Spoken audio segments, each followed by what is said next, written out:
ఐఐసికి transfer చేసిన మాట వాస్తవం కాదా? టీజీఐఐసి త్రైపాక్షిక ఒప్పందం ద్వారా బాండ్లు క్రియేట్ చేసుకొని ఆ బాండ్ల ద్వారా మీరు లోన్ తీసుకున్న మాట వాస్తవం కాదని అడుగుతా ఉన్నాను. ఈ కాగితాలు మరి టీజీఐసి దగ్గర భద్రంగా ఉన్నాయా?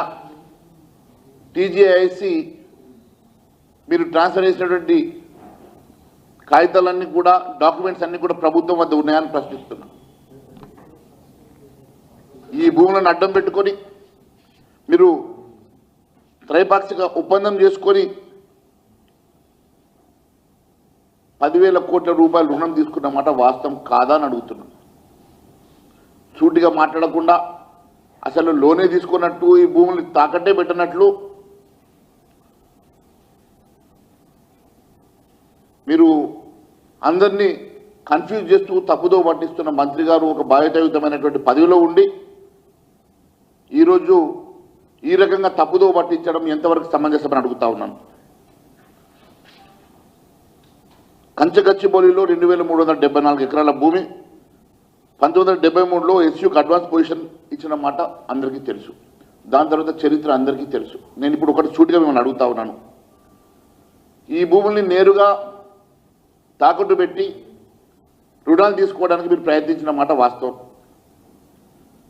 మీరు రుణాలు తీసుకోవడానికి ప్రభుత్వం గ్యారంటీ అడిగినప్పుడు ఎఫ్ఆర్బిఎం పరిధిలోకి వస్తుందని మీరు తెలివిగా దీన్ని టీజీఐఐసికి ట్రాన్స్ఫర్ చేసి టీజీఐఐసి ద్వారా మీరు రుణం తీసుకున్న మాట వాస్తవం. అంతేకాకుండా ఎఫ్ఆర్బిఎం పరిధిలో రాకుండా కేంద్ర ప్రభుత్వాన్ని మోసం చేస్తూ టీజీఐఐసికి ట్రాన్స్ఫర్ చేసినటువంటి ఈ భూముల్ని మీరు ఐసిఐసిఐ బ్యాంకు అకౌంటెంట్ బ్యాంక్గా వ్యవహరించగా బాండ్ ఇన్వెస్టర్ల హక్కులకు బీకాన్ ట్రస్టీషిప్ లిమిటెడ్ ట్రస్టీగా నిలిచింది.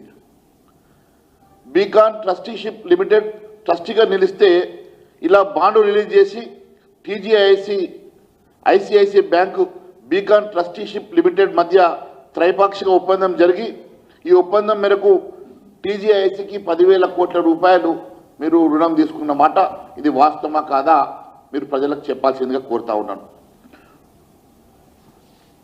అన్నిటికన్నా ముఖ్యం, ఈ భూముల్ని తనఖా పెట్టడానికి 170 కోట్ల రూపాయలు కమిషన్ ఇచ్చిన మాట వాస్తవమా కాదా అని అడుగుతా ఉన్నాను. రుణాలు తెచ్చుకోవడం కోసం కూడా ఎన్నడూ లేని విధంగా కొత్త చరిత్ర సృష్టించి బాండ్ల విక్రయం మరి ప్రతి వారం మీరు నిన్నటి మంగళవారం రోజు కూడా మీరు 2,000 కోట్ల రూపాయలు బాండ్లు అమ్మి తెచ్చుకున్నారు కదా, లోన్ తెచ్చుకున్నారు కదా. మరి వాటికి ఇవ్వనటువంటి ఈ కమిషను దీనికోసం ఎందుకని ఇవ్వాల్సి వచ్చింది? మరి 170 కోట్లు ఎవరి సొమ్మిది?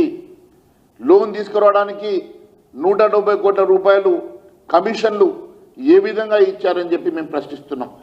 భారతదేశంలో ఎక్కడ లేని ఒక కొత్త చరిత్ర సృష్టిస్తూ బాండ్ల విక్రయానికి కూడా ప్రతి మంగళవారం మీరు తెచ్చుకునే బాండ్లు ₹1 ఖర్చు లేకుండా తెచ్చుకునే బాండ్లను ఈరోజు కొత్తగా భూమి తాకట్టు పెట్టి మరి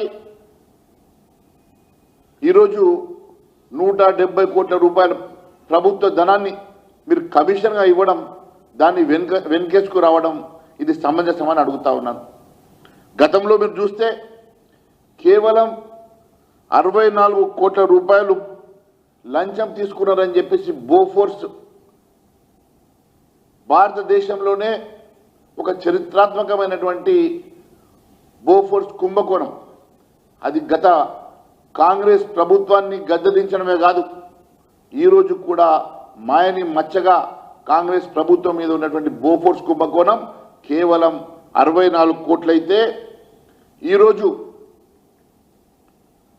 లోన్ తెచ్చుకోవడానికి 170 కోట్ల రూపాయలు ఇచ్చామని సిగ్గు లేకుండా చెప్తున్నటువంటి శ్రీధర్ బాబు గారు ఎవడబ్బ సొమ్మని లోన్ తెచ్చుకోవడానికి 170 కోట్ల రూపాయలు ఖర్చు చేశారు?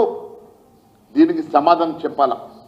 ఆ 170 కోట్ల మీరిచ్చిన కమిషన్ వెనుక ఉన్న మతలబు ఉన్న చీకటి ఒప్పందం ఏందో మీరు బయట పెట్టాలని కోరుతా ఉన్నాం.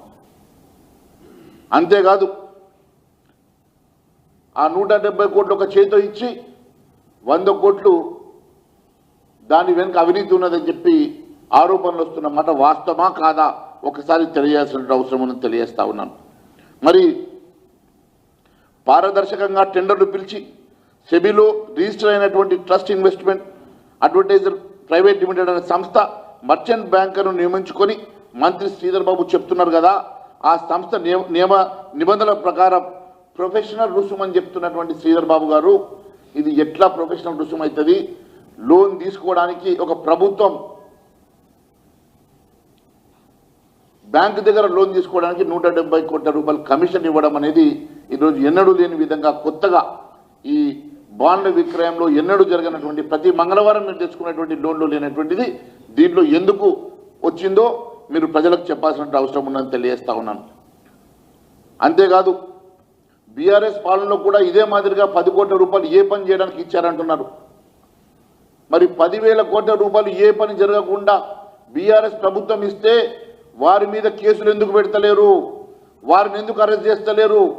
ఈ రాష్ట్ర ప్రభుత్వానికి చెందిన 10 కోట్ల రూపాయల ధనాన్ని ఏ పని జరగకుండా గత ప్రభుత్వం ఇచ్చిందని చెప్తున్నటువంటి శ్రీధర్ బాబు గారు ఎందుకోసం అని చెప్పేసి టీఆర్ఎస్ ప్రభుత్వం మీద చేసినటువంటి ఆ తప్పుకి శిక్ష ఎందుకు వేస్తలేరు? కేసులు ఎందుకు పెడతలేరు? ఇన్వెస్టిగేషన్ ఎందుకు చేస్తలేరు? ఎందుకు అరెస్టు చేస్తలేరు? మీ మధ్యలో ఉన్నటువంటి ఒప్పందం ఏంది అని చెప్పి ప్రశ్నిస్తా ఉన్నాను.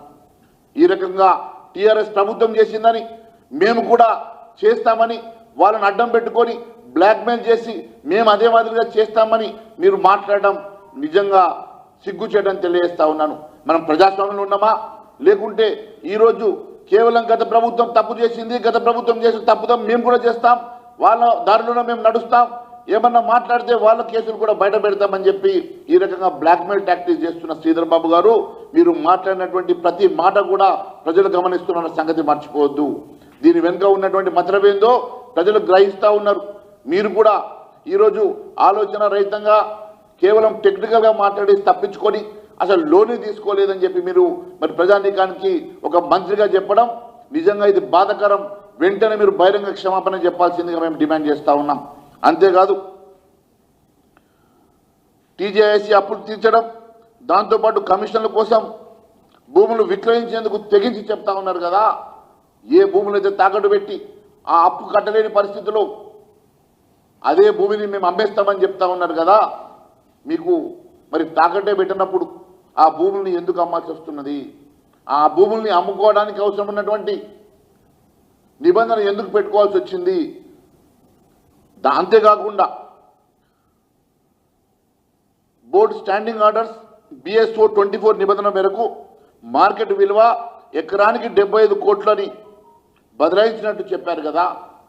ఒక ఎకరానికి 75 కోట్లని బదలాయించినప్పుడు మీరు మెన్షన్ చేసింది ఆ తర్వాత నవంబర్ 2024లో ఆ భూమి ధర కేవలం 52 కోట్లే అని చెప్పి ఓ కన్సల్టెన్సీ నుంచి రిపోర్ట్ తెప్పించుకున్నారు.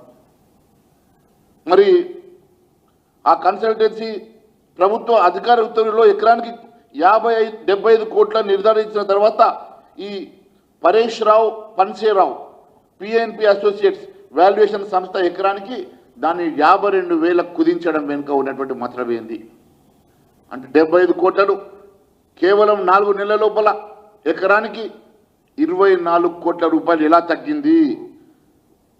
మరి 5 నెలల్లో ఎకరానికి 24,000 కోట్లు ఏ రకంగా తగ్గింది అంటే 400 ఎకరాలకి దాదాపుగా 1000 కోట్ల రూపాయలు. మరి ఏ రకంగా వాల్యుయేషన్ని మీరు 10,000 కోట్ల రూపాయలు ఏ రకంగా వాల్యుయేషన్ తగ్గించారు? 10,000 కోట్ల రూపాయలు వాల్యుయేషన్ తగ్గించారు.